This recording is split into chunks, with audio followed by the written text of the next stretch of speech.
আমাদের এটাও ভালো লাগছে যে আচ্ছা একটু অন্যরকম চিন্তা করুক না। চলচ্চিত্র নির্মাতা রায়হান রাফির সঙ্গে চিত্রনায়িকা তমা মির্জার প্রেমের গুঞ্জন নতুন নয়। পারিবারিক অনুষ্ঠান থেকে শুরু করে ব্যক্তি জীবনেও নানা বিশেষ দিনে একসঙ্গে দেখা যায় তমা রাফিকে। রাফি ও তমার সম্পর্কটা কেবলই প্রেম নাকি বন্ধুত্ব, ভক্তদের বুঝতে সমস্যা হয়নি তাদের সম্পর্কটা বিশেষ কিছু।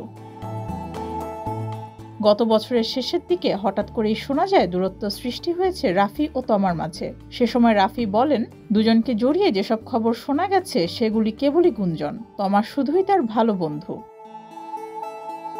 এদিকে রাফির এমন মন্তব্যের পর পাল্টা প্রতিক্রিয়ায় তমা জানিয়েছিলেন, ভালোবাসা সরে গেলে কি বন্ধুত্ব থাকে সেটি তার জানা নেই। 2025 সালের শুরুতে আবারও শোনা যায় জোড়া লেগেছে তমা রাফির প্রেম। চলতি বছর মার্চে রাফির জন্মদিনে তার মাকে পাশে নিয়ে কেক কেটেছিলেন তমা। তখন দুজনের গোপন বিয়ের গুঞ্জনও ছড়িয়ে পড়ে।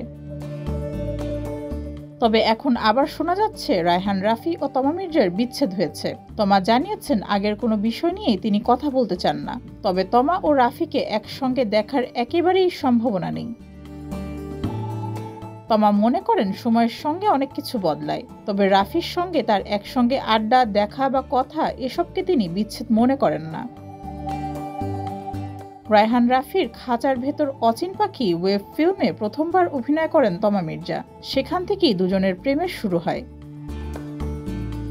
ডেস্ক রিপোর্ট, যুগের চিন্তা।